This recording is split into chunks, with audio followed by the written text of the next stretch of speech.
Good morning, class 9. Today we will do remaining questions of exercise 10.5. Question number 9. Two circles intersect at 2 points B and C.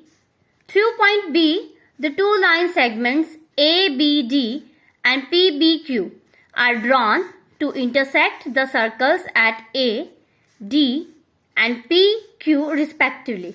Prove that angle ACP is equal to angle QCD.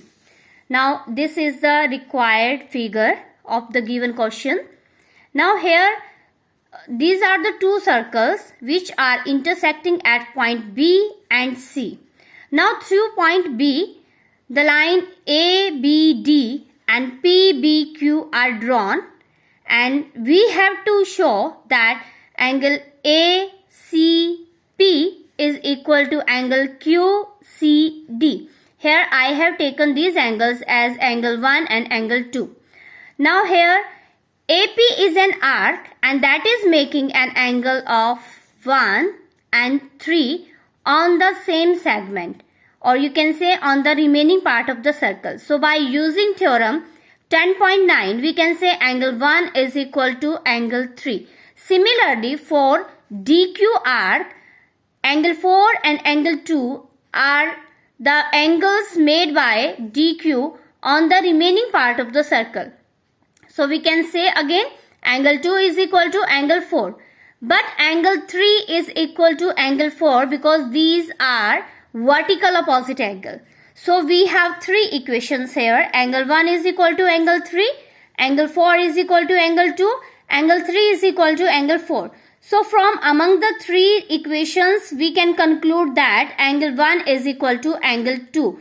And angle 1 is angle ACP and angle 2 is angle QCD. This was our required result. Now come to question number 10. What is question number 10? If the circles are drawn taking the two sides of a triangle as diameter, then prove that the point of intersection of these circles lie on the third side. Actually, there are two circles. Let us consider they are C1, C2 with centers O and O dash. Now, PA and PQ, PA and AQ are the diameters of the circle C1 and C2 respectively.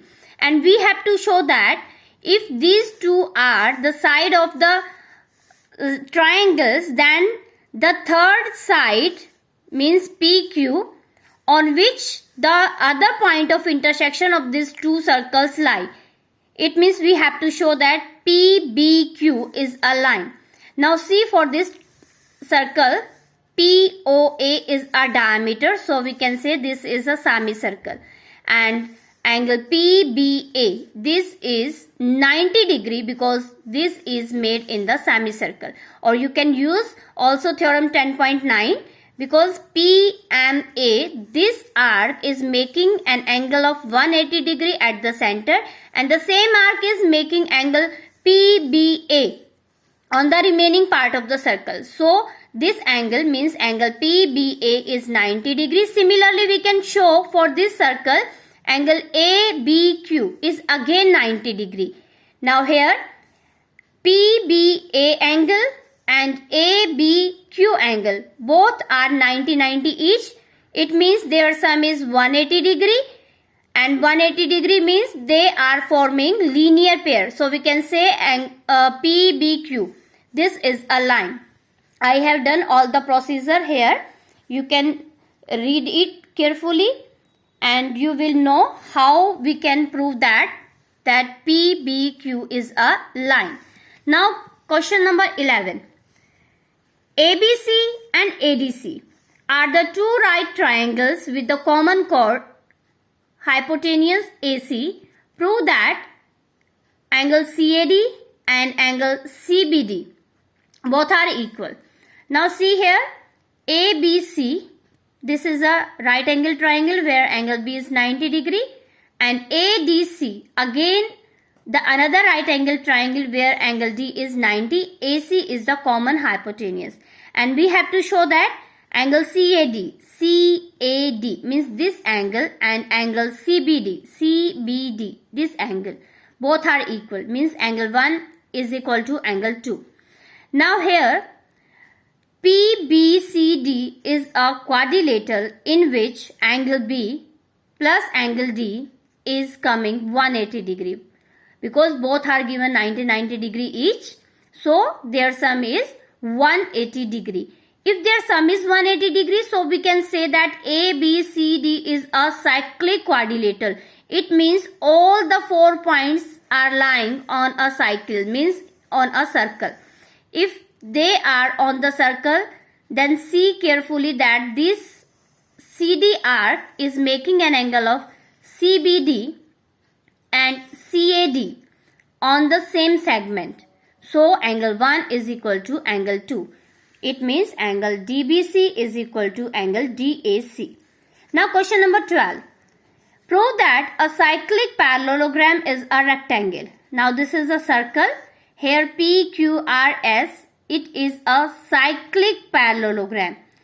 PQRS is cyclic, means all the points are lying on the circle, and parallelogram, it means the opposite sides are equal and the opposite angles are also equal. But we have to prove that it is rectangle. It means we have to show that each angle is of 90 degree each. Now first of all, it is a parallelogram. So angle P is equal to angle R and angle Q is equal to angle S. Now second time, it is cyclic.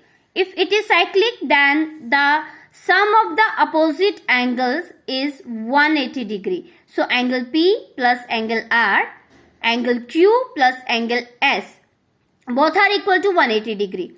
Now from the two, we can conclude that angle P is equal to angle R is equal to angle Q is equal to angle S, and which are equal to 90 degree. So each angle of the parallelogram is 90 degree. So we can conclude that it is a rectangle.